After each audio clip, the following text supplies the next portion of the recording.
Welcome, everybody. This is truly a very exciting day. I've certainly am one, now having worked for police departments, I understand change. I also know change invokes anxiety, but it really is a great day. Again, I want to thank the city manager for his continued support. I want to also thank Mr. Mayor and all the council folks who have offered tremendous support during this process.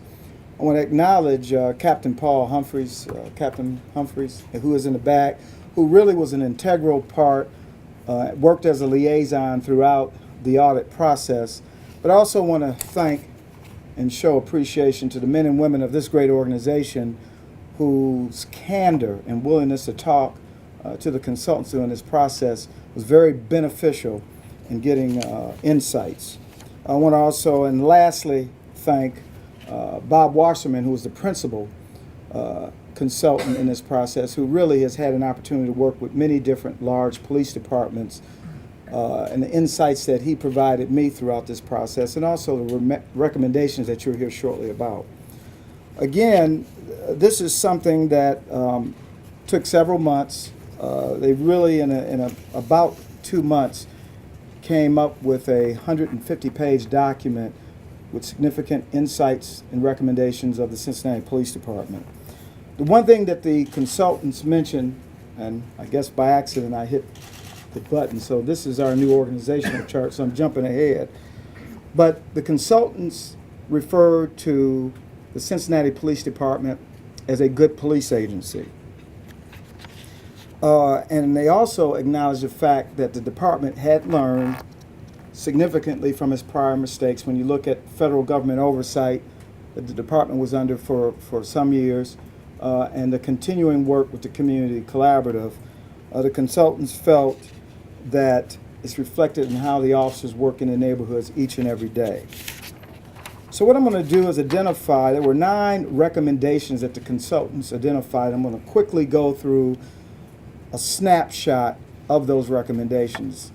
One of the recommendations that they made is they referred to, and you've heard me say it, that the department is top heavy. As you know, we've made steps to reduce the top heaviness of the department. The retirement of Assistant Chief Curitan, that authority has been eliminated.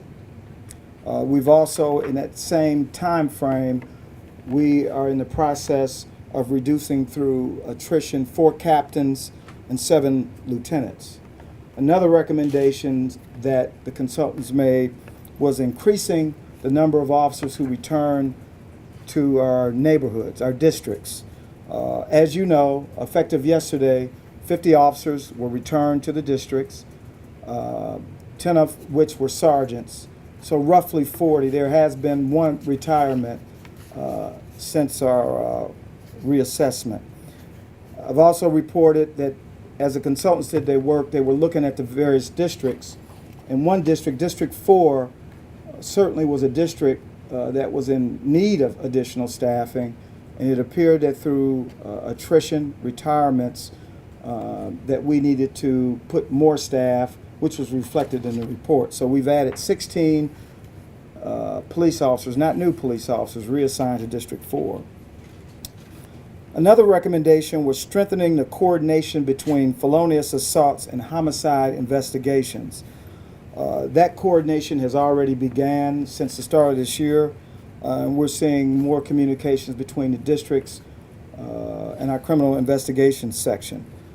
Another recommendation, certainly a model for the nation, is Cincinnati SERVE process. That is something that is being revitalized. We have had meetings over the last few weeks, so we are anticipating moving that process forward and enhancing it.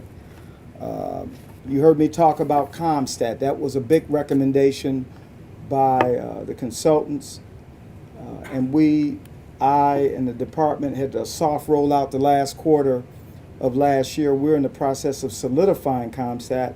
In fact, some of our team members will be traveling to Milwaukee to look at their CompStat process, which is viewed as one of the top in the nation. They have a daily crime reporting process in place that works very well. And then lastly, a recommendation was strengthening partnerships with the community.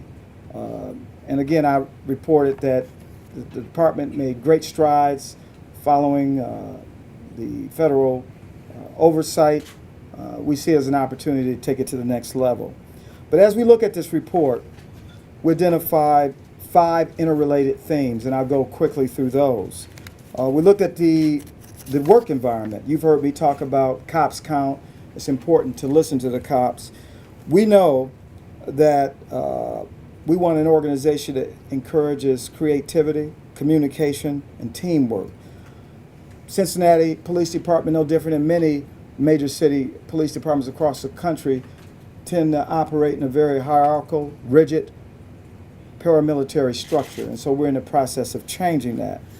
We recognize that our police officers and civilian employees are our most important resources, and so we're going to be placing emphasis, especially as we drive down decision making to the line levels of the organization. We also have embarked on an organizational redesign. I will try to get this chart back so you can see it. But what we've done through our organizational redesign is eliminate what we viewed the consultants' work and what I've seen as eliminating redundancies. There's been a lot of talk, and we have eliminated the DARE program. We've also eliminated and removed officers from the regional narcotics unit that was working out of the sheriff's department. Those were business decisions based on best practices. That does not mean that we have given up the work we do with our youth in this city. As you know, just last week we launched our City Camp, an initiative that we're optimistic will really bring about a change in our community. We've also enhanced our work with our school resource officers. They're being decentralized and moved back to the districts. We've expanded our Explorer program as another, and Police Activities League, our work with youth. We're expanding that as well. So the message is our work with youth will continue, but it will be enhanced. In terms of narcotics investigations, we will continue our work in that area in a more refined way.